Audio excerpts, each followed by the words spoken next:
I transmigrated into a rich family recognition novel as the poor real young master, and the whole family looked at me like trash. My sister, disgusted by my sour smell, tossed me a bank card and said, "Take the money and behave yourself like a transparent person." The fake young master added hypocritically, "Brother, if you're short of money, I can give you all my pocket money." Unexpectedly, I expressionlessly continued carrying trays, leaving only one sentence behind. "We'll talk after I get off work." Chapter 1. Grease solidified on the corner of the cheap plastic table. From the kitchen, the sour rancid odor of fried food mixed with the pungent sweetness of a low-grade air freshener, clinging stickily to people's skin. As I wiped the table with a rag, memories belonging to another soul slowly but firmly fused into me, like a dull knife cutting flesh. "You're wasting your time in a place like this."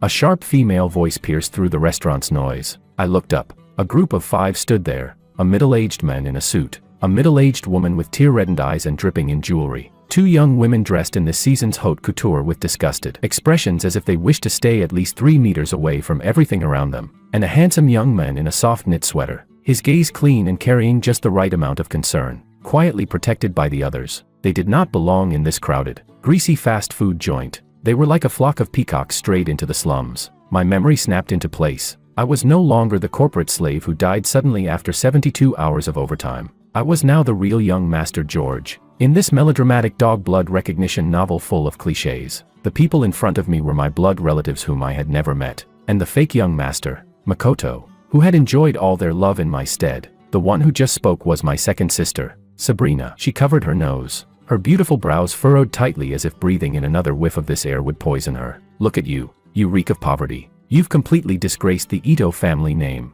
My eldest sister, Monica, was more restrained, but the coldness and judgment in her eyes cut deeper. She didn't say anything at first. Instead, she drew a card from her limited edition handbag and flicked it onto the table I had just cleaned, her movements as dismissive as if she were throwing alms at a beggar. "There's 100,000 inside. Spend it sparingly. Take the money, keep a low profile, and don't cause us trouble when you return." Their father, Simon Ito, kept a stern face and said nothing. His gaze swept over my faded t-shirt and apron before landing on my face. It wasn't the look of a father reunited with his lost son, it was the appraisal of a defective item. Their mother, Helen, had been crying the whole time, pressing a handkerchief to her eyes as her voice trembled. "George, my poor child, how can you be in a place like this? Come home with Mom. I'll make it up to you." Makoto, protected at the center, stepped forward at just the right moment. His voice was low and choked with guilt, perfectly timed. "Brother, I'm sorry, it's all because of me. If I hadn't taken your place. Brother, if you need money, I can give you all of my pocket money. Just don't make Dad, Mom, and our sisters worry." His eyes turned slightly red, his sincerity on full display. I clutched the rag in my hand, my expression flat as I watched this family put on their performance. The faint hope and grievance left behind in the original body's memory were ruthlessly crushed by me. Where were they before? The original had stumbled through an orphanage, gone hungry, been bullied, struggled into university with scholarships and student loans, and worked 3 jobs a day to pay tuition and living expenses. Where were these blood relatives then? Now that I was finally close to graduating, finally able to support myself, they suddenly appeared to act out a touching family reunion. Ridiculous. I threw the rag back into the bucket with a light splash, cutting through Makoto's act. "I get off work at 5. My voice was calm, neither happy nor angry. "If you have something to say, wait until then." The whole family froze, clearly not expecting this response. Sabrina flushed with anger, shouting, What did you say? You want us to wait for you? What else?" I shot back, not even bothering to glance at them again as I turned toward another messy table. "I'm working." Makoto looked wounded, biting his lip lightly, his eyes even more sorrowful. Helen cried harder. Simon frowned deeply, finally letting out a cold grunt from his nose. Wait, so this group of glamorous, high-class aristocrats ended up sitting stiffly in this greasy, noisy fast food restaurant, enduring the curious stares of strangers, waiting sullenly for me, an hour. Chapter 2. The Ito family's villa was indeed luxurious, gilded gates, a soaring ceiling living room, and a crystal chandelier so dazzling it made people dizzy. Clad in cheap street market clothes, I stood on the mirror-like marble floor, looking like a homeless drifter who had wandered into a palace, completely out of place. Simon seemed too lazy to spare me another glance. Helen had also stopped crying, though her eyes were still red. The two of them probably felt they had fulfilled their duty. Simon tapped a few times on his phone, and my shabby second-hand cell phone buzzed. A bank notification appeared. Deposit, 100,000. 00 yuan. I whistled inwardly. Free money, 100 grand. Sweet. but my face remained calm as I put the phone away. Helen opened her mouth, as if wanting to say something, but finally just sighed. George, if you need anything, just tell Mom. For now, let Makoto and Monica help you get familiar with the place. After speaking, she hurried upstairs with her husband, as though staying even one more second was unbearable. The moment our parents left, the atmosphere changed completely. Monica crossed her arms and looked down her nose at me, saying, "There are strict rules in this house. Don't bring your street habits inside. Breakfast is at 7 sharp, don't be late. No bringing shady people home. The study on the second floor and the east suite belong to Dad and Makoto. Don't go barging in. Watch your behavior, and don't embarrass the Ito family in public." Sabrina added, with even sharper malice, "Look at your filthy self. Clean up before you go upstairs. The servant's room has been prepared for you. Stay out of the main house when you've got nothing to do. You're an eyesore."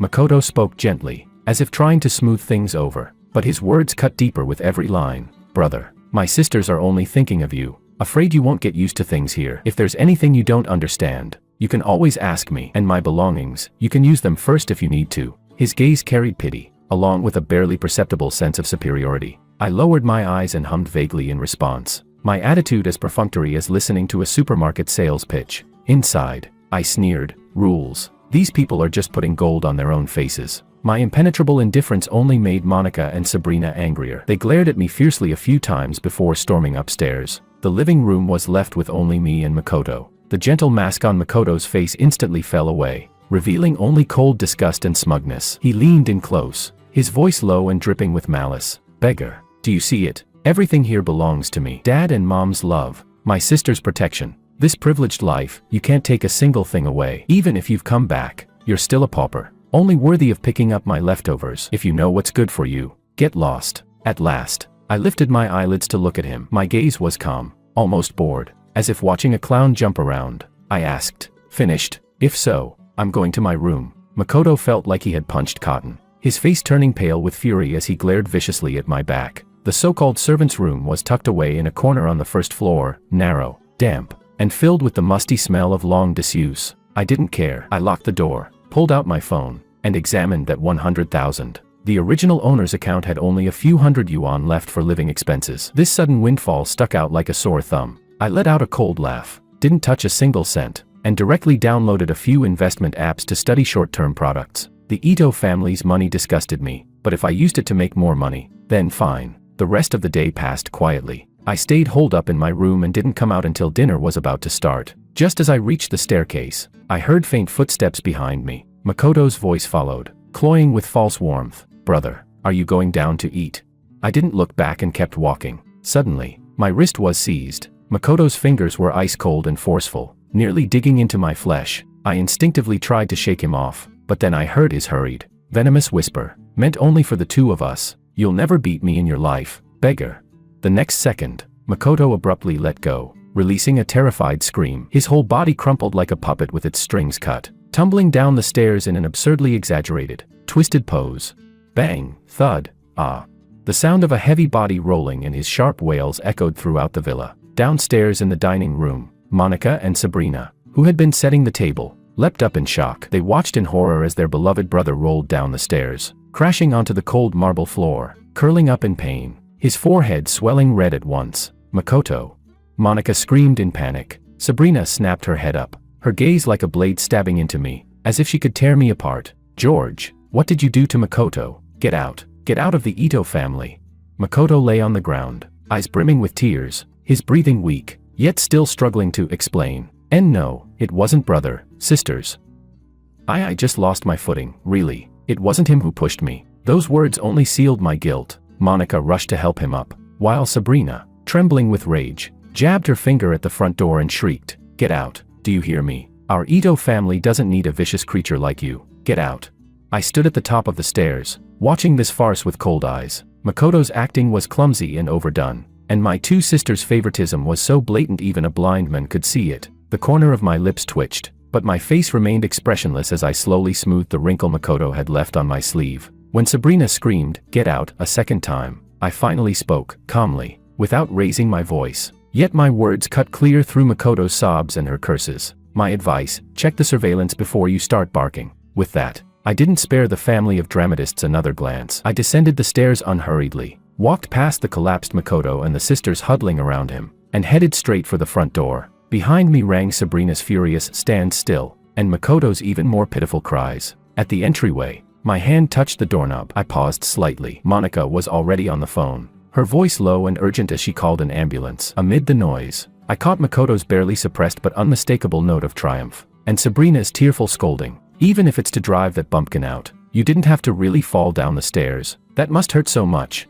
A cold smile curled my lips. So that's it. A bitter trick scheme, a setup. All just to throw me, the ice or a real young master, out of this house. I opened the door. The night wind rushed in, severing me completely from the false warmth and hollow luxury behind me. Without hesitation, I stepped into the darkness, hailed a cab, and went straight back to my university dorm. Chapter 3. The next day, my life returned to normal. Classes, part-time jobs, the library. A simple routine, busy and fulfilling. The 100,000 yuan from the Ito family sat untouched in my account. Nothing more than a string of meaningless digits. With scholarships, student loans, and the money I earned working, I lived comfortably enough. I even used some of my own savings for short-term investments, earning modest profits. Half a month passed uneventfully. No one from the Ito family contacted me, as if I had never existed. I was glad for the peace, until one evening, after finishing a part-time shift, I was walking back to campus, tired but steady, when 3 people blocked the road under a streetlight near the dorms. Makoto sat in a wheelchair, wrapped in exaggerated plaster casts and bandages, his face pale and fragile. The moment he saw me, his eyes reddened. He struggled as if to stand, his voice hoarse and broken with sobs. Brother, you finally come back. I'm sorry, it's all my fault, I was wrong. Please come home. Mom and Dad miss you so much." Sabrina stood behind the wheelchair, arms crossed, her eyes on me as though I were garbage. She snapped impatiently. "George, Makoto's begging you like this, and you're still putting on airs. Don't push your luck." Eldest sister Monica stood a little farther back, cold and silent, her gaze sharp with judgment and a hint of something more complicated. She had checked the surveillance, but the cameras had just happened to be broken. She hadn't spoken the truth, but neither did she fully believe Makoto. I stopped, glanced over the 3 of them, and found the whole scene absurd. I said nothing, waiting for their performance. Makoto kept crying, his acting flawless. "Brother, the family can't go on without you. It's all my fault. I never should have existed. As long as you'll come back, I'll do anything." "Enough," I finally spoke, my voice carrying a chill in the night wind. "Drop the act. Fake young master." Makoto's sobs cut off instantly. The grief on his face froze in place. Sabrina's brows shot up. "Who are you calling a fake young master?"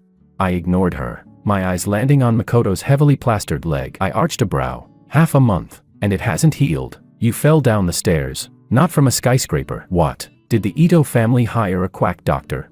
The ridicule in my tone was undisguised. "You." Sabrina fumed. Makoto turned paler, his tears falling harder, as if suffering the greatest injustice. I sneered, stepping past them, ready to leave. "Stop." Monica finally spoke, her voice low and cold. "George, apologize to Makoto, then come back with us. Dad said you must return." I turned back, looking at her as if she were a fool, and said, "He said it. That's worth shit. How dare you?" Sabrina shrieked. Just then, a spoiled, arrogant female voice cut in. Well, what a scene. "Makoto, is this your so-called real brother who can't show his face in public?"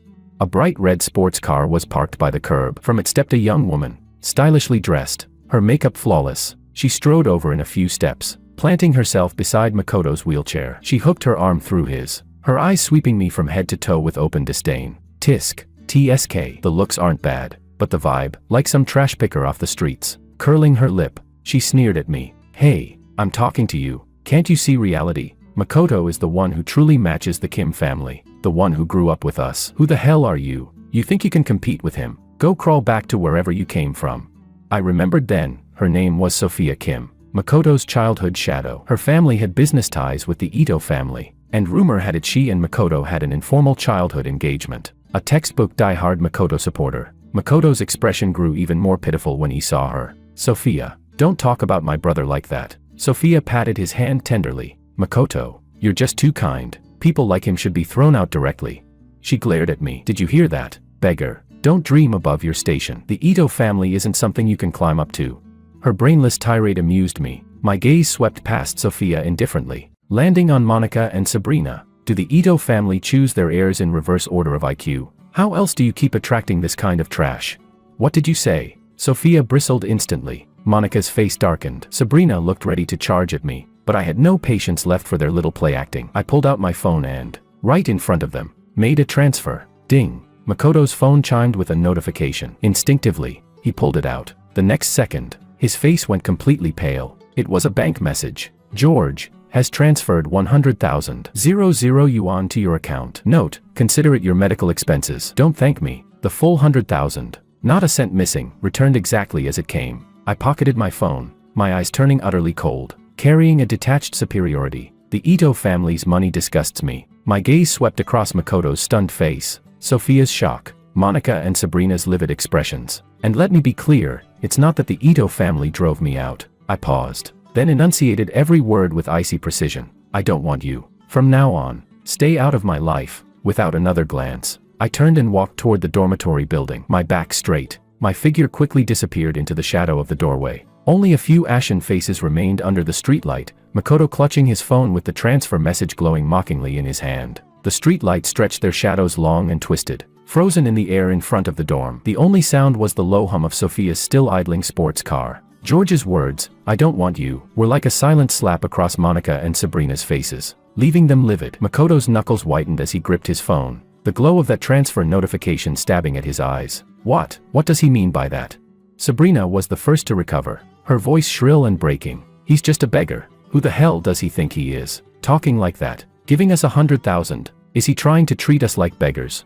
Sophia finally snapped out of it too, scoffing as if she'd heard the funniest joke in the world. She tightened her hold on Makoto's arm, pretending to be some big shot. Who knows where that money even came from? Probably the savings from hauling bricks on a construction site. Makoto, don't mind him. He's just bluffing. Shut up. Monica's cold voice cut her off. Her eyes, however, were locked on the dormitory doorway where George had disappeared. Her brows furrowed. She kept replaying his gaze in her mind, cold, detached, even tinged with pity. And that note, consider it your medical expenses. Where had he gotten the money? From the card their parents gave. He hadn't touched a cent. He returned it. This was nothing like what she had expected. Nothing like the story Makoto had told. Makoto felt Monica's silence and scrutiny, and his heart lurched. He couldn't let the fragile situation he had crafted be undone by George's dismissive words and a single transfer. Immediately, he coughed violently, curling weakly into the back of his wheelchair, his voice frail and wavering. Sister, don't blame my brother.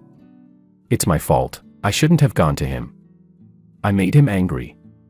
Let's go back. I'm cold. At once, Sabrina's focus shifted. She crouched down to fuss over the edge of his clothes, which didn't even need straightening, her voice dripping with concern. All right, we'll go back. Don't mind that ungrateful bastard. Sister, let's take Makoto home to rest. Sophia quickly chimed in. Yes, Makoto's health is the most important. Don't waste your energy on people like him. Monica took a deep breath, swallowing down her doubts. She glanced once more at the dormitory doors, then finally nodded. Let's go. She pushed Makoto's wheelchair toward the family's luxury car parked nearby. But before leaving, she turned her head one last time toward that ordinary dorm building entrance. Her expression conflicted. Chapter 4. The following days, my life remained steady and routine. Classes, part-time work, the library, and occasionally checking the small investments I had made. As for the 100,000 yuan from the Ito family, I finally placed it into a stable short-term fund. Consider it seed money saved up for the original body, to eventually leave the Ito family behind. Sometimes I ran into Sophia on campus. This young lady seemed determined to fight on Makoto's behalf. Every time she saw me, she either rolled her eyes dramatically or loudly gossiped with her friends. Some people may dress up decently, but they can't hide their cheap, shabby roots. Even if a barnyard chicken perches on a tree branch, it won't become a phoenix, especially when the branch doesn't even want it. I treated it all as noise, even finding it slightly amusing.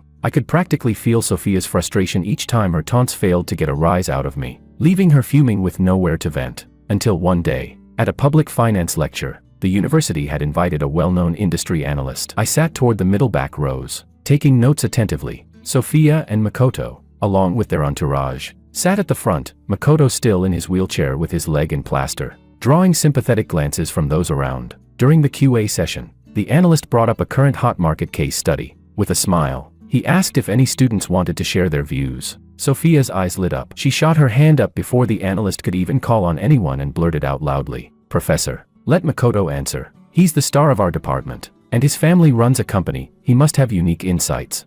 She even cast me a smug glance over her shoulder. Her implication obvious. Makoto, suddenly put on the spot, put on a show of modest hesitation before speaking up. He gave a textbook answer, something one could easily find in books or online. It sounded polished enough to impress his sycophants and a handful of naive classmates, who rewarded him with polite applause. The analyst maintained his polite smile, nodding. This student has a solid grasp of the basics. Sophia's smirk deepened with pride, but then the analyst's gaze swept across the hall, searching for a different perspective. His eyes landed on a quiet figure in the back row. Me. You there in the back. You seem to have another opinion. Why don't you share it?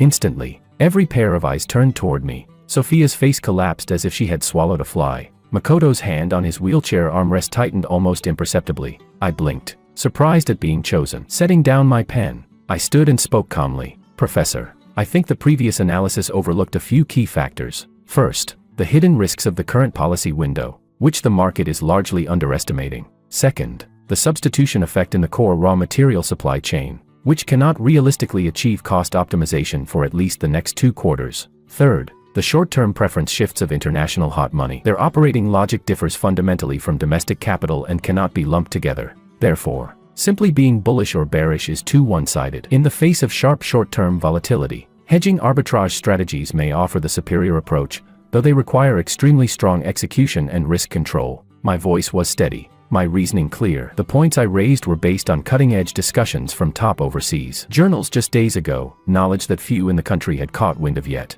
The auditorium went silent for a beat. Then the analyst's eyes lit up. He leaned forward, intrigued. Oh, tell me more about how you'd structure such a hedge. What factors would you consider? Unfazed, I elaborated concisely, drawing from my obsessive research in my past life as an overworked corporate slave, combined with projections I'd pieced together since arriving in this world. When I finished, the analyst couldn't help but applaud. Excellent. Very sharp market instincts. Young man, what's your name? Would you be interested in an internship at our institute? A buzz of whispers rippled through the hall. Now, the looks directed my way were tinged with surprise and curiosity. I smiled politely. Thank you, Professor. My name is George. I'll consider the internship. As I sat down, I could feel the scorching stares from the front row. Sophia's face was flushed red, her smugness obliterated. Makoto kept his head lowered, but the tight clench of his jaw betrayed his emotions. Chapter 5. A few days later, I was working at an upscale cafe. Among my several part-time jobs, this one paid the highest hourly wage. The environment was nice, and the clientele relatively refined. I was carrying a tray of hand-brewed coffee to a table when the bell at the door chimed. Welcome, I said it out of habit, then looked up and saw Sophia walking in, arm in arm with a well-kept, dignified-looking middle-aged woman whose features resembled hers. No doubt her mother. The moment Sophia spotted me in my waiter's uniform, a malicious glint flashed in her eyes. She raised her voice deliberately, speaking sweetly to her mother. Mom, look, that's the Ito family's long-lost son. He insists on waiting tables, says he's experiencing life. The ridicule in her tone was undisguised. Mrs. Kim's critical gaze swept over me from head to toe, evaluating me like a defective product. She gave a light, disdainful snort through her nose, carrying the arrogance of the upper class. From such a low background, no wonder he's unpresentable. Stay away from him. Bad luck. I kept my expression neutral, set the coffee steadily on the guest's table, and bowed slightly. Here is your coffee. Please enjoy. I ignored the mother and daughter completely. Sophia, frustrated by my indifference, dragged her mother to sit in my section on purpose. When ordering, she nitpicked relentlessly, complaining the water was too cold, then the music too loud. I handled it all professionally, my demeanor calm and precise, leaving no room for error. In contrast, Sophia Kim only appeared like an unreasonable troublemaker. Even Mrs. Kim's expression grew stiff, realizing her daughter was embarrassing herself. At that moment, the cafe door opened again. A woman in a Chanel suit entered. I recognized her figure. It was Monica. She seemed to have come to meet someone. Her eyes swept the room, falling on Sophia and her mother, and then on me, serving them. Her steps faltered, and her brows knit reflexively. Clearly, seeing her own blood relative working a servant's job in public made her feel humiliated. Sophia spotted her too, instantly seizing the chance like finding a savior. She waved eagerly. Monica sis, over here. Monica hesitated briefly, then walked over. Sophia immediately began whining, her voice aggrieved. Monica sis, look at me. I can't even enjoy a cup of coffee with Mom because of him. He's working here and giving us attitude. I happened to arrive with their cake just then. I didn't even lift my eyelids, set down the plate and turned to leave. Stop. Monica's cold voice cut through, carrying her usual commanding tone. George, don't you feel ashamed? You've disgraced the Ito family enough. Quit this job and come home immediately. I finally halted, turned back, and looked at her. My gaze was flat, emotionless, as I asked, the Ito family, what does that have to do with me? You. Monica choked with fury. Mrs. Kim coolly chimed in from the side. Monica, I hate to say it, but this child truly lacks upbringing. He needs proper discipline, or else he'll shame the Ito family wherever he goes. Monica's face darkened further. Just then, from a private booth deeper inside the cafe, a figure stood. It was an elderly man, around 60, sharp-eyed and energetic. He wore a traditional Chinese-style jacket, his presence steady, commanding respect without a word. At his side stood a man who looked like his secretary. The old man walked over slowly. His gaze first fell on me, carrying a trace of subtle appreciation, before shifting toward Monica and Mrs. Kim. His voice was calm yet weighty. Oh, I, for one, believe that earning money through one's own labor, honestly and with dignity, is nothing shameful compared to certain youths who rely on their parents, squander recklessly, and show no respect for the labor of others. This is far more respectable. He hadn't named names, but Sophia and Mrs. Kim's faces instantly flushed purple with embarrassment. Monica froze as well. She recognized him. The province's richest man, Pablo Liu. The Liu family's businesses spanned the entire province, their influence far beyond what the Ito family could compare with. Why was he here? And why was he speaking up for me? Pablo's gaze swept over the stunned faces, then finally rested on me. He gave me a small nod, his tone gentler. Young man, good coffee. Unmoved by insult or favor, rare composure. With that, he left the cafe, accompanied by his secretary. The ones left behind, Monica, Sophia, and Mrs. Kim, were all red-faced as if they had been slapped in public. Sophia, especially, her earlier arrogance gone, leaving only humiliation and shock. I acted as though nothing had happened. I glanced at Monica and said lightly, enjoy, then turned away to continue my work. Monica watched my tall, composed back. Pablo's words, unmoved by insult or favor, rare composure, echoed in her mind. She compared it to the sight of Sophia, pale and trembling beside her, a girl who only knew how to whine and cause trouble, and to Makoto, forever weak and dependent in his wheelchair. For the first time, a deep crack formed in her long-held perception. Perhaps she had truly misjudged this brother who had grown up outside. Sophia, on the other hand, dug her nails into her palms as she glared at my back. Beyond humiliation,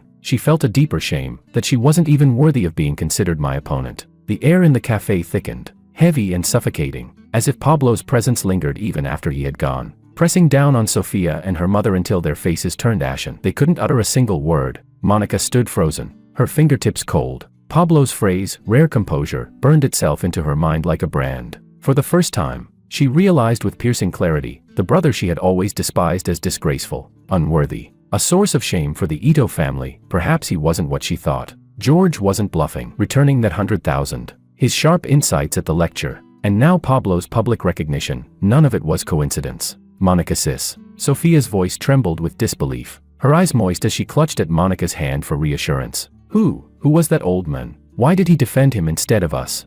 Monica abruptly pulled her hand away. The gesture was small, but the distance it carried was undeniable. Without looking at Sophia, she cast one last, complicated glance toward the kitchen where George was working, and said hoarsely, that was Mr. Pablo. Pablo, so what? Sophia started to retort, then choked mid-sentence, her eyes widening in horror. Pablo Liu. The Liu, from Liu Group. Mrs. Kim gasped as well, the arrogance crumbling from her face, leaving only fear and regret. Her Kim family clung to the Ito family's coattails, but in front of the Liu Group, even the Ito family was nothing, and they had just mocked the very person Pablo himself had defended. Monica no longer paid attention to the mother and daughter's stricken faces. Her mind was in turmoil, seized by an emotion she couldn't name, remorse, or dread. Snatching up her bag, she all but fled the cafe in embarrassment. Chapter 6. In the following days, the Ito household grew unusually quiet. Makoto seemed to sense Monica's subtle change. He became even more obedient and fragile, often gazing tearfully out the window, or hesitating to speak to Simon and Helen, hinting that my presence left him uneasy and guilty. His act worked. Simon grew even more dissatisfied with George's immaturity and narrow-mindedness. But this time, Monica didn't rush to comfort him as before. She only watched in silence. One day, the Ito family received a gilded invitation. Pablo was hosting a private banquet at his home, celebrating the success of a major Liu Group project. Nearly every prominent figure in the province had been invited, and so had the Ito family. For them, this was a crucial chance to step into the truly elite circle. Simon treated it with utmost seriousness, ordering the entire family to attend in full formal attire, and that nothing must go wrong. Makoto, how's your health? Can you manage to attend? Helen looked worriedly at his leg, still in plaster. Makoto gave a gentle, resolute smile. Mom, I'm fine. I can't let business be delayed. It's just… He hesitated, then glanced at Monica and Sabrina. Brother, isn't he coming? After all, he's also part of our family. Sabrina immediately curled her lip. What for? Isn't he shameful enough? If he embarrasses us in front of the Liu family, our whole family will be ruined. Simon's stern face showed he felt the same, but suddenly, Monica spoke up. Call him. The whole family stared at her in surprise. Monica avoided Makoto's briefly darkened gaze, keeping her tone as even as she could. Last time, Mr. Liu seemed to take some notice of him. If we don't invite him, and Mr. Liu asks, it'll be even worse. Simon considered this for a moment, then nodded. You're right, Monica. You contact him. Tell him to behave himself that day. Say nothing. Just follow along with us. Chapter 7. I received Monica's call while I was in the library doing research. When I heard about the Liu family's banquet, I had no interest at all and was ready to decline. But Monica's next words made me pause. Mr. Pablo may be there. He seemed to appreciate you last time. Pablo, the elder who had spoken up for me at the cafe. The richest man in the province. My thoughts stirred. I had been struggling to gain access to higher-level information and resources. This might be the chance. As for the Ito family's petty drama, it didn't even register in my mind. Time, place. My response was brief. On the other end, Monica seemed to exhale in relief, though her tone carried a trace of complexity as she quickly relayed the details. Finally, she couldn't help adding, dress formally, don't embarrass us. I hung up directly. That evening, the Liu family's estate shone brightly, ablaze with lights, filled with the elite and powerful. When the Ito family arrived, they immediately drew attention. Makoto, pale and fragile, sat in his wheelchair, a pitiful sight. Monica and Sabrina dazzled in their glamorous attire. Simon and Helen too were radiant, but when a young man walked in behind them, more than a few glances turned curious and amused. I had come. I wasn't wearing the expensive suit the Ito family had prepared. Instead, I wore the best of my own clothes, a plain dark suit, modest fabric, but clean, well-fitted, and upright. Amid the glittering jewels and finery, my outfit looked overly simple. Yet there was no trace of timidity in me. My gaze was calm, sweeping the room as if observing, as if I were there simply to carry out a task. Tisk. He actually dared to come. Sophia's voice rang out, deliberately pitched so others could hear. Clinging to her date's arm, she sneered openly. Dressed like that, what does he think this is? A school dance? Her little entourage of socialites tittered along with her. Makoto's eyes darkened briefly when he saw me. Before he quickly softened into deeper frailty, he whispered to Sabrina, second sister, I'm just glad brother came. Please don't blame me. Sabrina rushed to defend him at once. Blame you? Absolutely not. It's his own shamelessness, insisting on tagging along. Simon's face soured as well, believing my attire lowered the Ito family's image. He muttered a warning. Stay close, and keep your mouth shut. I acted as though I hadn't heard. My gaze had already settled on Pablo, who was standing not far away, conversing with others. Pablo noticed us, or rather, noticed me. He finished his conversation and walked straight toward the Ito family. Simon, elated, hurried forward to greet him. Good evening, Chairman Liu. Thank you for the honor of hosting this. But Pablo merely gave him a slight nod, his gaze sliding past Simon until it landed squarely on me. A smile appeared on his face. Gio is here as well. Excellent. That single Gio sent a ripple of silence through the room. All eyes turned to me, full of shock and speculation. Simon's smile froze. Helen looked at a loss. Monica's heart pounded wildly. Sabrina's eyes went wide. Sophia's sneer stuck in her throat. Makoto's grip tightened on the arms of his wheelchair. I stepped forward, calm and unyielding, and said, Good evening, Mr. Liu. Thank you for your invitation. Haha. Splendid. Splendid. Pablo looked genuinely pleased, even patting me on the shoulder. Our talk last time was cut short. Tonight, if you're free, let's continue with your market insights. I've a few old friends who would be very interested. The honor would be mine. I replied smoothly. That moment struck like a silent thunderclap in the hearts of everyone present who knew of the Ito family's scandal, the storm of the real versus fake heir. What was this? The true son George, whom the Ito family despised as vulgar and unworthy. Not only had Pablo's special recognition but was even being invited to talk with Pablo and his circle of old friends. Simon's facial muscles twitched as he tried to interject. Chairman Liu, you and George. Only then did Pablo seem to notice him, his smile thinning. President Ito, you've raised a fine son. Keen insight, a rough diamond. The words sounded like praise, but he had never once mentioned the Ito family itself, only me. Simon's smile looked more painful than crying. At that moment, a clear, melodious female voice rang out. "Dad, here you are. Uncle Lee and the others are still waiting for you, huh?"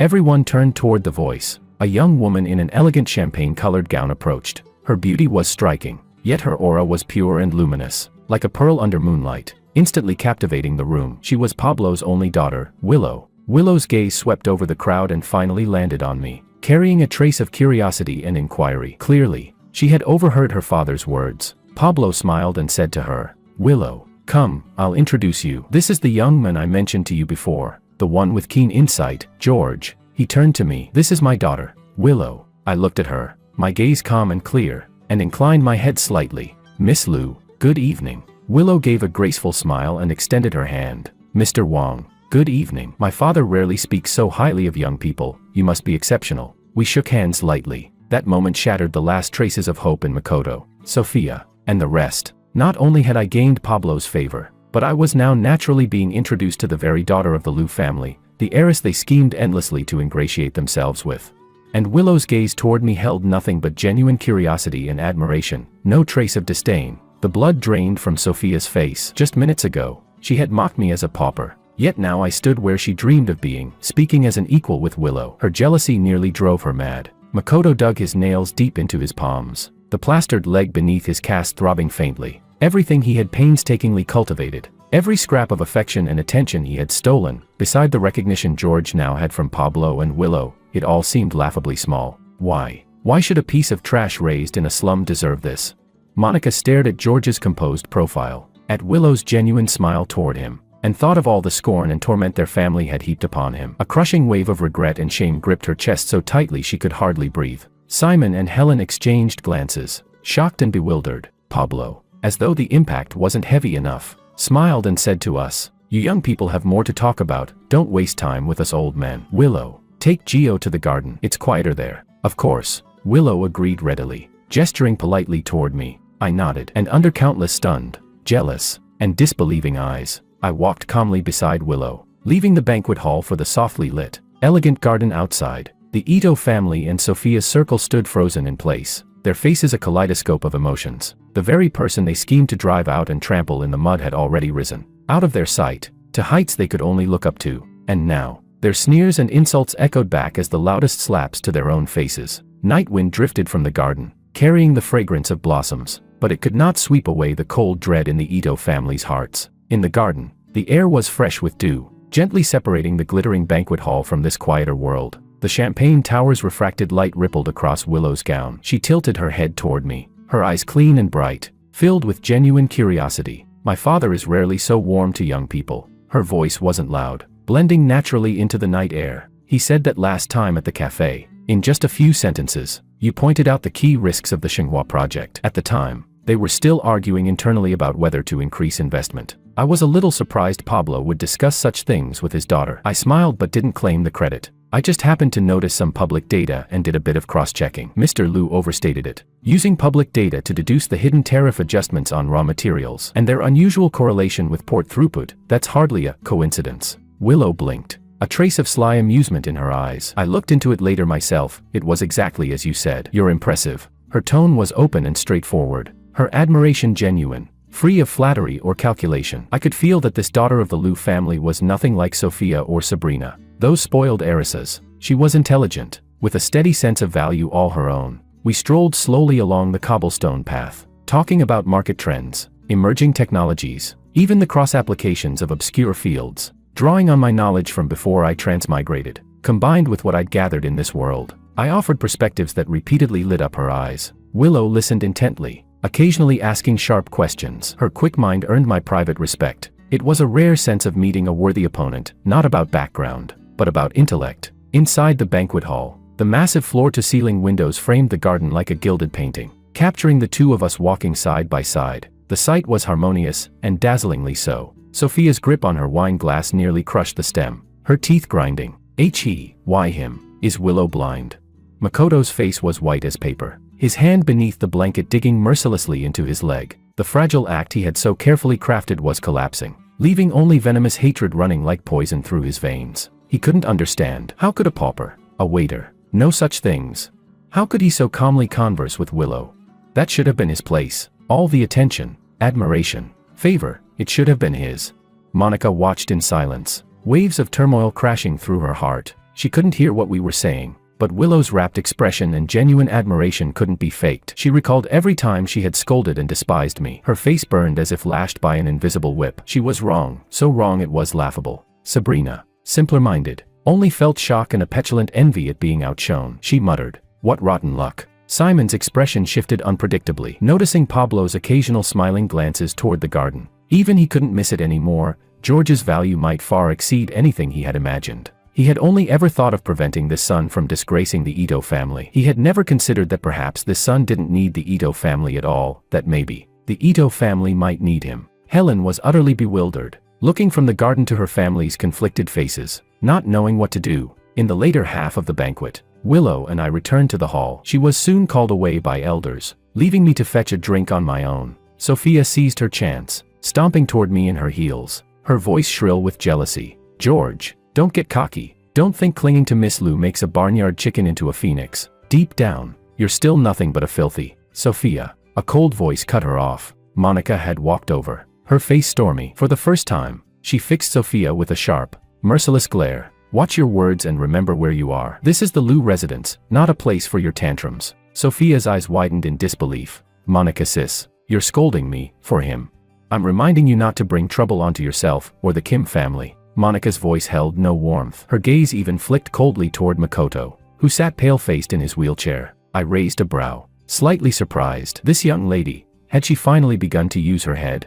I had no interest in watching the drama unfold. I bypassed the frozen Sophia, picked up a glass of soda water, and walked straight to the terrace for some air. The banquet finally ended. On the ride back, silence pressed down like death. Inside the long limousine, the air was so heavy it suffocated. Makoto leaned against the seat with his eyes closed, lashes trembling as if enduring unbearable pain and grievance. Sabrina wanted to comfort him, but Monica stopped her with a single glance. Simon rubbed his temples, then finally spoke, his voice hoarse. "Monica, that Mr. Lou, what else did he say to George?" Monica kept her gaze on the city lights flashing past the window, her tone flat. "Nothing much. Just said he appreciated him. Asked Miss Willow to show him the garden." She paused, then added, "Mr. Lou called him Gio, like they were close." Bang. Simon slammed his fist onto the soft leather armrest, his chest heaving violently. It was regret, frustration, and the humiliation of losing face completely. Helen flinched in fear. "Dad." Makoto opened his eyes, tears shimmering. "It's all my fault. If it weren't for me, Big Brother wouldn't have left home. Wouldn't have met all this trouble and made the family suffer. Once, that pitiful act would have earned him the family's love and comfort instantly. But this time, Simon only gave him an irritated glance, saying nothing. Monica turned her face deliberately toward the window. Even Sabrina, for once, stayed silent. Makoto's heart plunged into icy depths. The next day was the weekend. I still rose early. I had a tutoring job in the morning, and planned to spend the afternoon in the library. As I stepped out of the dormitory building, that familiar black luxury car was parked by the curb again. The door opened. Monica stepped out alone. She was dressed simply today, her face tired, her gaze complicated as she looked at me. "Talk," she asked, her tone no longer commanding, almost carrying a trace of request. I checked the time. 10 minutes. "I'm in a hurry." Monica drew in a deep breath. "Yesterday." "I'm sorry." I said nothing, waiting for her to continue. "And before. For many things, we were wrong." "I'm sorry." It was difficult for her to get the words out, but she forced them anyway. "Maybe, we all misunderstood you." "It wasn't a misunderstanding," I corrected her calmly. "You chose to believe only what you wanted to believe." A faint flush crept onto Monica's cheeks. She couldn't argue. Dad wants you to come home." She changed the subject. "He said he can raise the limit on that card he gave you. If you don't like your current major, you can switch, or even study abroad. The family will support you. After all, you are an Ito." I let out a quiet, derisive laugh, as if I'd just heard a joke. "An Ito?" I repeated the words, the mockery in my tone leaving Monica no place to hide. "My surname is Wang. And tell Mr. Simon this, Mr. Lou's regard, the one he values so much, isn't something he can buy with Ito money or handouts." I paused, meeting Monica's widened eyes, and tore off the last shred of pretense. "You don't want a son back. You just suddenly realized this son might be useful, and want to invest early, right?" Monica's face turned deathly pale. I didn't mean, how can you think? How I think doesn't matter." I cut her off. What matters is, I don't need it. Money, future, connections, I'll earn them myself. As for the Ito family, the best support you can give me is staying as far away from me as possible. I finished speaking, no longer sparing Monika's pale face a glance, and turned away. Monika stood rooted to the spot, staring at the tall, resolute figure merging into the flow of students across campus. For the first time, she clearly realized they had lost this brother. It wasn't that he had stormed out in anger. It was that, from beginning to end, he had never once thought of coming back. What they considered charity and gifts were worth nothing in his eyes. She stumbled back into the car, dazed. Sabrina asked eagerly, "Well, did he agree to come back?" Dad said as long as he does. Everything else is negotiable. Monika slowly shook her head, her voice hollow. "He's not coming back." "What? And now he's acting all high and mighty?" Sabrina shrieked. "Because." Monika closed her eyes, exhausted as if she'd lost a battle. "What he wants, we can't give. And what we could give, he never wanted in the first place." Sabrina froze, not understanding. Monika didn't explain further. "Some things, you only realize their weight after you've lost them. And some wounds, once inflicted, can never be undone." The luxury car lingered under the dormitory for a long time before gliding away silently, like a dim shadow dissolving into the city traffic. I put the brief meeting behind me and hurried off to teach my student. The child's mother, a gentle middle-aged teacher, handed me a bottle of water and praised with a smile. "Mr. Wang, you're so patient. Our child has improved a lot recently, and he even says he wants to apply to your university in the future." I smiled faintly as I took the water. This kind of recognition and respect earned by one's own ability was simple, clean, and solid. That afternoon in the library, I received a text from an unfamiliar number. "Mr. Wang. Hello, this is Willow. Sorry to disturb you. My father asked me to pass along some industry reports he mentioned. He thought you might find them useful. Would it be convenient for me to send them to you?" Slightly surprised, I replied, "Thank you. That's too much trouble. A download link or email will be fine." Soon Willow responded with a Cloud Drive link, followed by another message. "Actually, I have a class project on supply chain fintech, the topic you mentioned last time. I have a few questions, and I wonder if you'd be willing to advise me."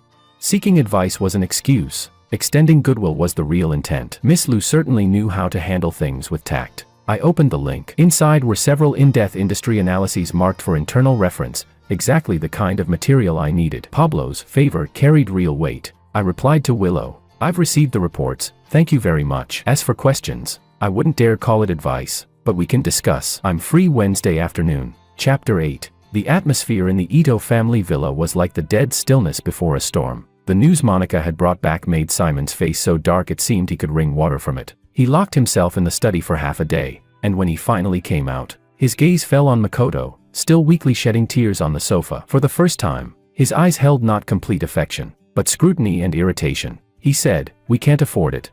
Simon repeated Monika's words, as if he had heard a fantasy. "He's just a poor student, and we, the Ito family, can't afford what he wants." "What does he want? Heaven itself."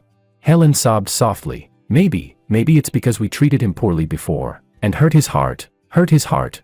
Sabrina shrieked, unable to accept George's ingratitude. "He's just an ungrateful mutt, gets a bit of luck, praised a couple of times by Mr. Liu, and now he's floating in the clouds. I think he's just putting on airs, waiting for us to beg him."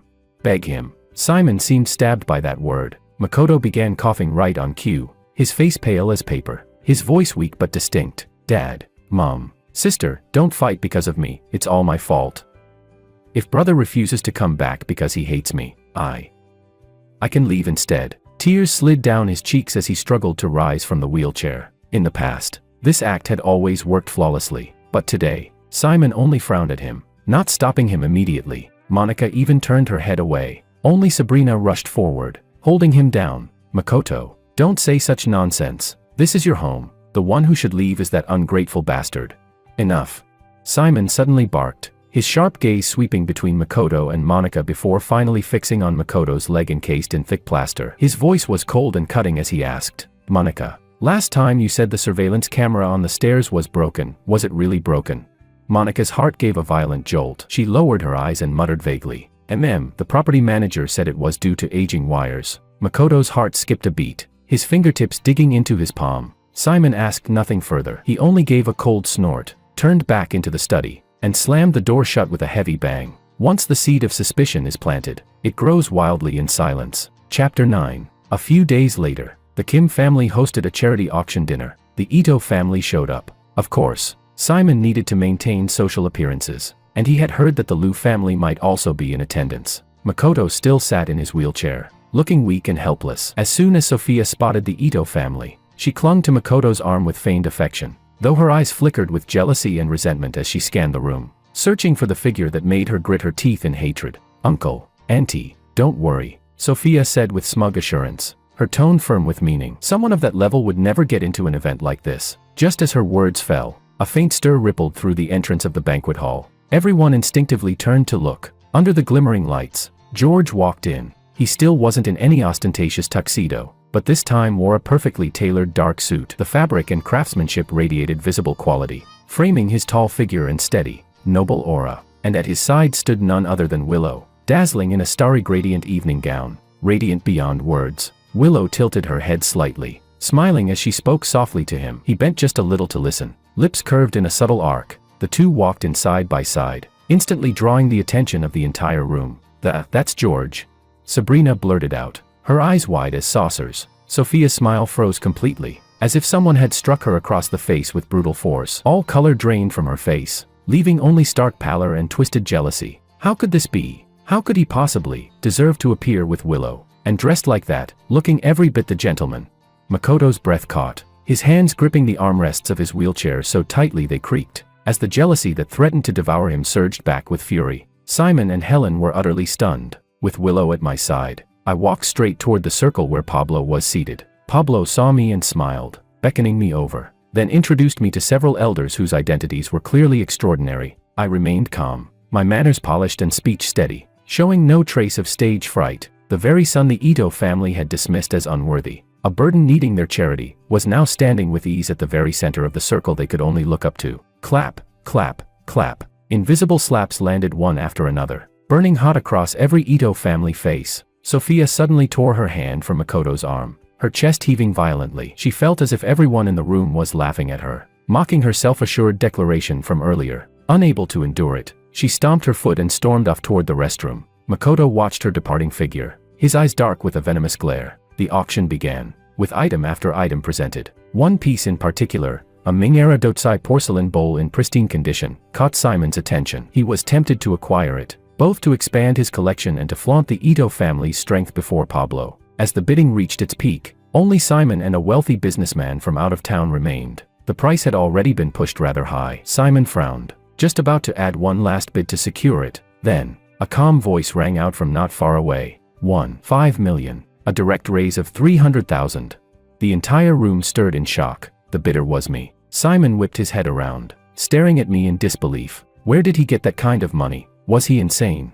Even Willow looked at me with a flicker of surprise, but my eyes remained on the porcelain bowl, expression unchanged, as if I had merely announced an ordinary number. The out-of-town businessman shook his head and gave up. 5 million. First call, 5 million. Second call, 5 million. Third call, sold. Congratulations to this gentleman. The gavel came down, the spotlight fell on me. I rose to my feet, and under countless probing, astonished, and envious gazes, walked calmly toward the backstage area to complete the formalities. Simon's face was ashen, his hands trembling. It wasn't the money that pained him, it was the humiliation of losing control. The item Simon had coveted had been taken, effortlessly, by the very son he had discarded as worthless, and in a way he couldn't even fathom. Where had George gotten the money? It could only be from the Liu family. The Liu family valued George this much, to such an extent. Monica stared at her father's twisted expression, then at the admiring glances cast toward George, and finally at the direction he had gone backstage. A hollow chill spread in her chest. What had they truly missed out on? Meanwhile, in the restroom, Sophia stood before the mirror, touching up her makeup, but her trembling fingers smeared the lipstick outside the lines. In a fit of rage, she hurled the tube onto the floor. The stall door opened, and out walked a woman in a Chanel suit, delicate features framed by an expression tinged with arrogance and appraisal. It was Maria, the eldest daughter of the Bai family. Her family's status rivaled that of the Kims, and she had never gotten along with Sophia. Through the mirror, Maria observed Sophia's disheveled state and chuckled softly. Well, what's wrong, Miss Kim? Who's gotten under your skin? Don't tell me, seeing the Liu family's new favorite made you upset. Sophia spun around, eyes red. What nonsense are you spouting? Maria dried her hands leisurely. You know perfectly well whether it's nonsense. But let me give you some advice, don't waste your efforts. George is now Lou's favored protege, practically inseparable from Willow under everyone's watchful eyes. That sickly fake heir of yours, Makoto, he doesn't stand a chance. With that, she swept out gracefully. Sophia trembled where she stood, Maria's words stabbing her like venomous needles. Willow, again. Willow, and George, the two people she hated most. Jealousy and resentment consumed what little reason she had left. She suddenly stormed out, her gaze locking on me as I returned from backstage alongside Willow. As I passed her, Sophia seemed to stumble in her heels, letting out a sharp cry. She lurched straight into me, the half-filled glass of champagne in her hand, accidentally spilling across my expensive suit jacket. "Ah, I'm so sorry, so sorry."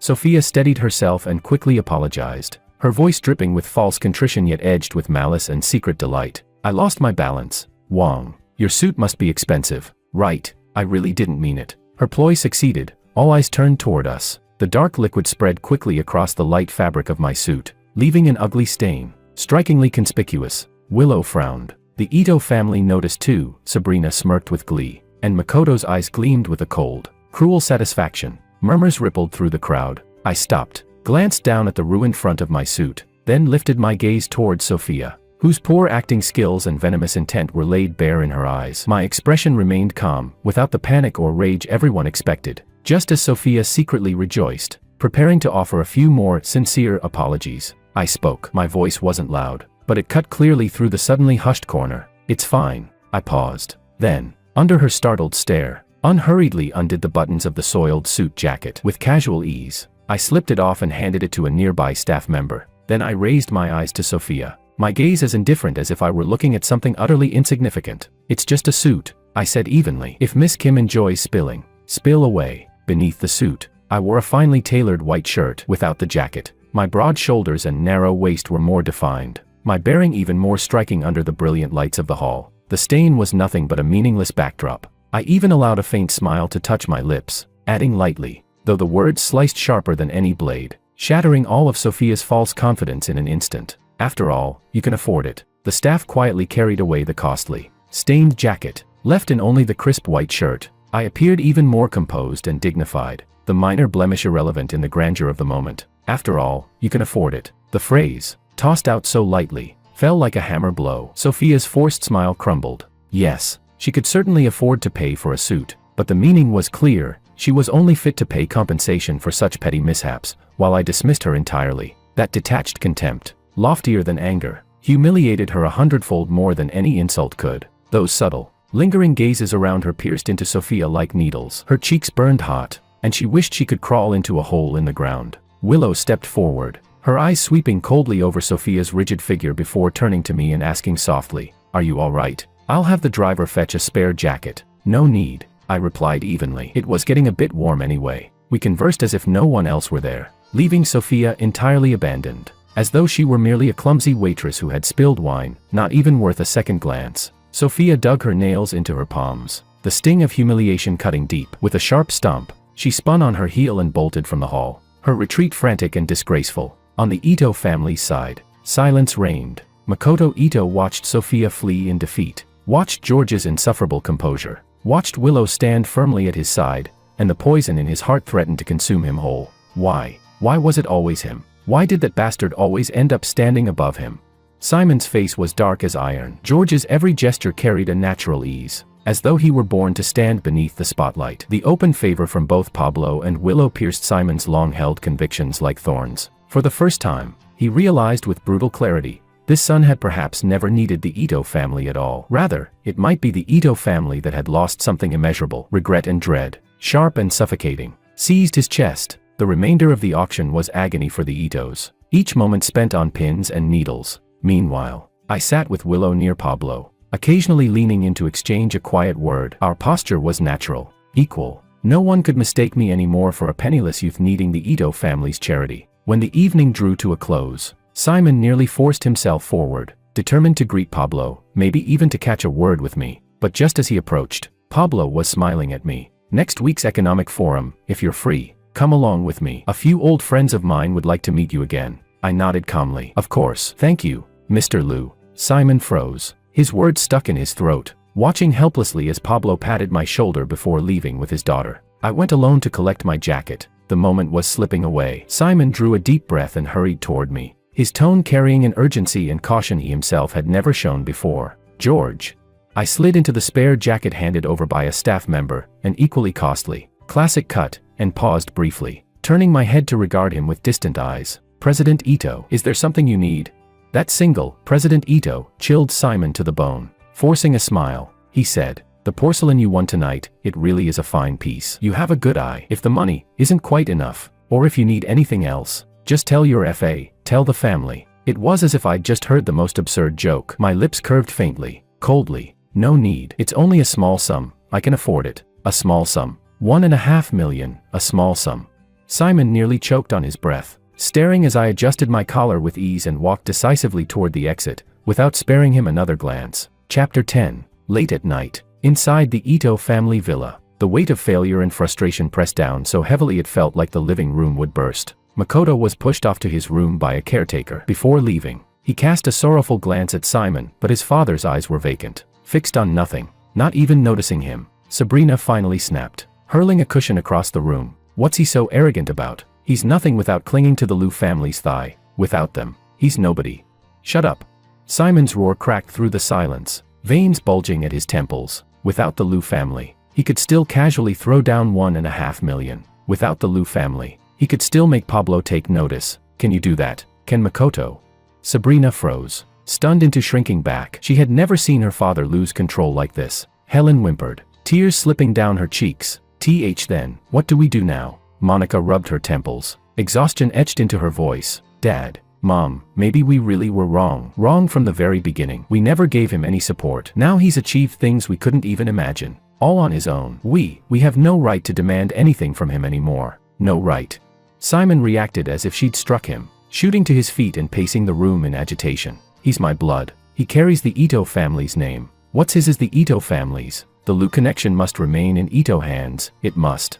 His eyes gleamed with a terrifying mix of greed, panic, and desperation. Losing the Liu family connection would be a devastating blow. Rivals would pounce, and the Ito family could be crushed. He would never allow it. "But he doesn't acknowledge us at all." Helen's voice was small, despairing. Simon stopped pacing, his expression sinking into something dark and vicious. "He doesn't acknowledge us. He doesn't get to choose. As long as he's my son, he will serve the Ito family."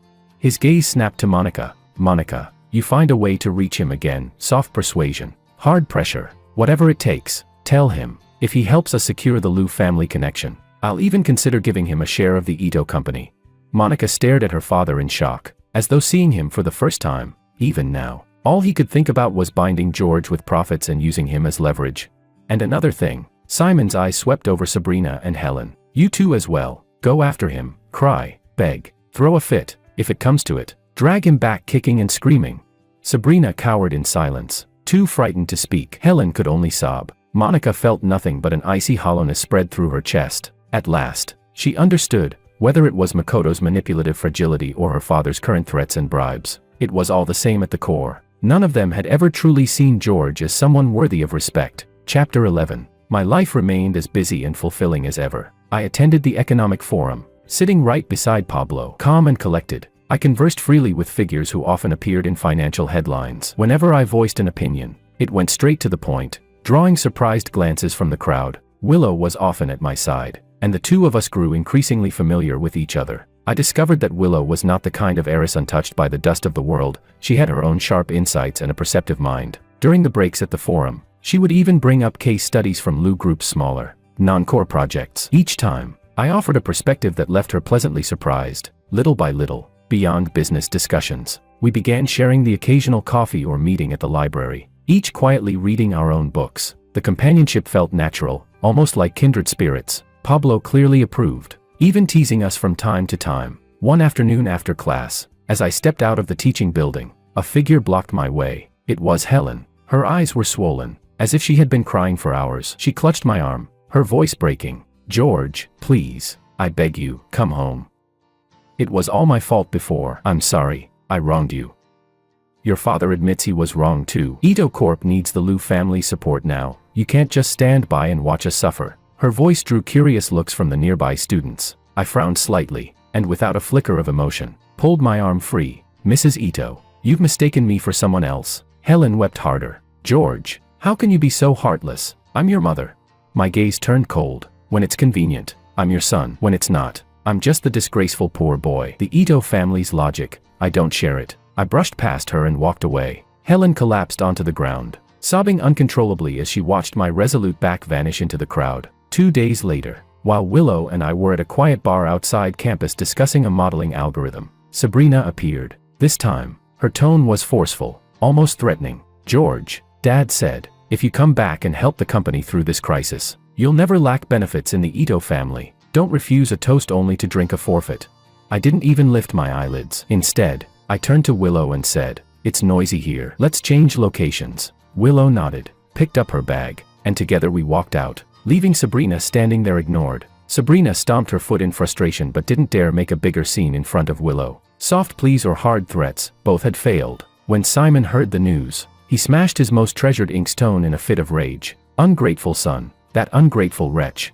Chapter 12. A week later, an explosive piece of news shook the city's business world. The Lu Group officially launched Project Dawn, an ambitious incubation initiative designed to support innovative tech enterprises. The initial investment alone was staggering, but what truly stunned everyone was the name of one of the project's appointed leads. George. Though I was listed as a deputy, anyone with eyes could see it for what it was. Pablo was personally paving the way for me and placing immense trust in my abilities. It meant I had officially stepped into the Lu Group's inner circle, gaining real power and resources. When the news reached the Ito household, it hit like an earthquake. Simon sat in his study, staring at the article on his computer screen for an entire hour without moving. His face was ashen, as though he had aged 10 years in an instant. He had still been entertaining fantasies about luring George back with Ito family shares. Now, that thought looked laughable. The position of Project Dawn's leadership, and the potential influence it carried, was worth far more than the scraps Ito Corp could offer. He had completely lost the chance to control this son, and more devastating still, he had completely lost the chance to ride Lu Group's coattails.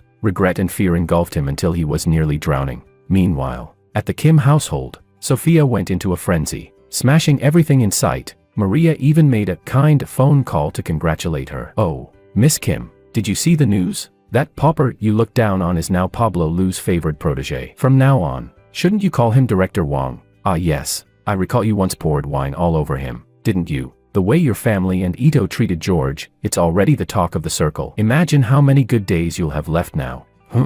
Sophia screamed and hurled the phone to the ground. When Makoto heard the news, he locked himself in his room, shattering everything he could reach, like a man possessed. Why him? That worthless piece of trash from the slums. Why was he always the one stepping on Makoto's head?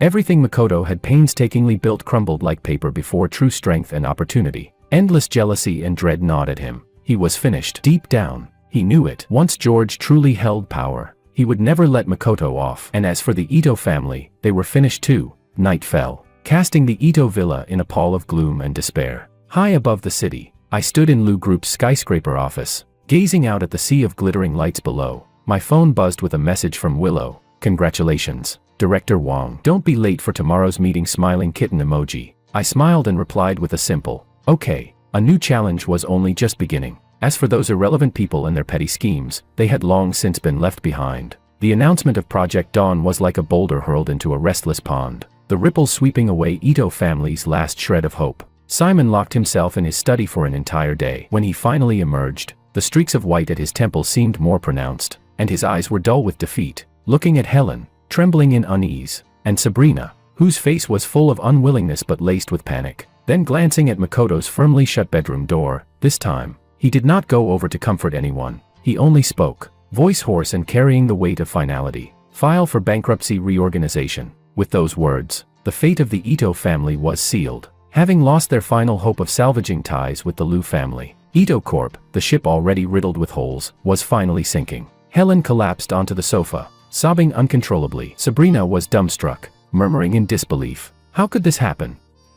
"Dad, can't we think of another way? Go to him, beg him." "Beg?"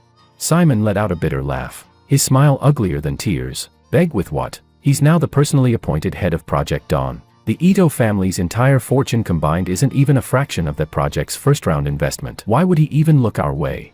The weight of regret gnawed at his heart, so sharp and crushing he could barely stand upright. If only. When George was first brought back, they had shown him a shred of sincerity, a touch of warmth, the slightest bit of respect. Would the ending today have been different? But in this world, there was never such a thing as if. Meanwhile, the Kim family reacted swiftly. Kim's father delivered a harsh warning to Sophia. From now on, you are forbidden to cause George trouble and stop clinging to that fake heir from the Ito family. The Itos are finished, can't you see that? Sophia screamed in unwillingness. Why, that bastard. Shut up. Kim's father slapped her across the face, the force snapping her head to the side, because with just a flick of his finger, he could make life hell for the Kim family as well. If you want to die, don't drag us down with you. Step out of line again, and I'll cut off all your credit cards and ship you abroad. Clutching her stinging cheek, Sophia was stunned into silence. At last, fear drowned out the jealousy, and inside his room, Makoto listened through the crack in the door to the chaos and sobs outside. His face showed no expression, only the pallor of utter despair. He was finished. The Ito family was finished. Everything he had schemed, fought, and stolen for was nothing but a mirage. Worse, it had become the very noose tightening around his neck. His hatred for George had already rotted into something deeper, a bone-deep, soul-crushing fear. Chapter 13. 1 month later, the Lu Corporation's annual gala. This event drew nearly all of the province's top elites, magnates, socialites, power brokers. The venue brimmed with grandeur, flashing glasses of champagne, dazzling gowns, and carefully rehearsed laughter. It was the perfect stage for Lu Corp to display its power and influence, and for others to observe the winds of change and grasp at new alliances. The Ito family did not receive an invitation. With bankruptcy and restructuring looming over them, they had already been silently exiled from this circle. Sophia followed her father to the venue, dressed in an expensive gown but shrinking into a corner, no longer daring to flaunt herself. Her eyes darted nervously, terrified of catching sight of the men she both hated and feared most. Maria, on the other hand, shone brilliantly. Arm in arm with her date, she radiated confidence. Spotting Sophia's cowering state, she deliberately walked over. Well, Miss Kim is unusually quiet tonight. Not cheering on your dear Makoto. Oh, that's right, rumor has it the Ito family is about to collapse. Sophia's face flushed red, then pale. She wanted to rip Maria's smug smile apart but didn't dare utter a word in protest. At the heart of the ballroom, Pablo laughed and mingled effortlessly with several heavyweights, and standing by his side, dressed in a tailored suit, poised and steady, was George, holding a glass of wine. I spoke with composure, my insights sharp and my demeanor unshakable. No one could possibly connect me with the so-called pauper who had been working in a fast food restaurant only months before. Countless eyes fell on me, some admiring, some calculating, some sycophantic, and some wary. Chairman Lu, you've truly struck gold, a real estate tycoon chuckled, raising his glass. President George is young, capable, and visionary. With Project Dawn in his hands, the future looks limitless. Pablo roared with laughter, making no effort to hide his appreciation. The young man earned it himself. I only provided the stage. At that moment, Willow approached gracefully with a glass of juice. She stood naturally by my side, greeting the elders with a bright smile. Her pale golden gown glowed under the lights, elegant and radiant. Standing together, the two of us drew murmurs of admiration. An impeccable match, dazzling as if destined. Pablo's eyes sparkled with joy. He clapped his hands, and the music came to a halt. The room hushed, all eyes converging. Taking the microphone, his booming voice carried across the hall. Thank you all for gracing us tonight. Since we're gathered here, I also have a piece of joyous news to share. He paused, gaze affectionate as it settled on Willow and me. My daughter Willow and my dear protege George have found themselves truly kindred spirits. After much time together, they've decided to enter into a formal relationship. As her father, nothing makes me happier, so let me make it official tonight, in front of you all. For a heartbeat, silence reigned. Then the hall erupted into thunderous applause and warm congratulations. Congratulations, Chairman Lu. Congratulations, President Wang. Congratulations, Miss Lu. A perfect match. Truly a couple made in heaven. Blessings filled the air, echoing one after another. Bathed in the spotlight, I smiled, glancing toward Willow with warmth in my eyes. Her cheeks tinged pink, but she stood tall and poised, graciously receiving the waves of well wishes. In that moment, I stood upon the radiant summit of success, wealth, status, love, respect, all of it, I held firmly in my hands, earned by my own ability. In the corner, Sophia watched the scene, her nails digging deep into her palms. Yet she felt no pain, only an endless chill of despair. Maria's mocking gaze cut across her like a blade. She could no longer remain humiliated. She turned and fled the ballroom. Meanwhile, the Ito villa lay shrouded in darkness. Simon sat slumped on the sofa, staring at the local financial news coverage of the Lu Corporation's gala. The camera happened to capture Pablo's announcement, the moment George and Willow smiled at one another. Simon's eyes locked onto the radiant, untouchable sun on the screen, his vision blurred red, his body trembling violently. He bent forward, coughing with a gut-wrenching force that tore tears down his weathered face. Helen sat beside him, silently weeping. Sabrina stood frozen, mouth agape, watching the younger brother she had once scorned, mocked as a pauper and a bastard. Now he was surrounded by the province's most powerful, embraced as Pablo's chosen son-in-law, a man whose single word could decide the fate of countless enterprises. For the first time, she felt bone-deep regret and fear. Upstairs, from Makoto's room, came the guttural sound of a caged beast in despair, followed by the heavy thud of something crashing to the floor. All the bitterness, envy, and scheming. At this moment, they were nothing but the cruelest of jokes. They had lost him completely, utterly, forever. On the television screen, George's calm, steady smile shone, a victor's smile, the smile of someone who had long since cast away the mud and humiliation of the past, leaving it all far behind.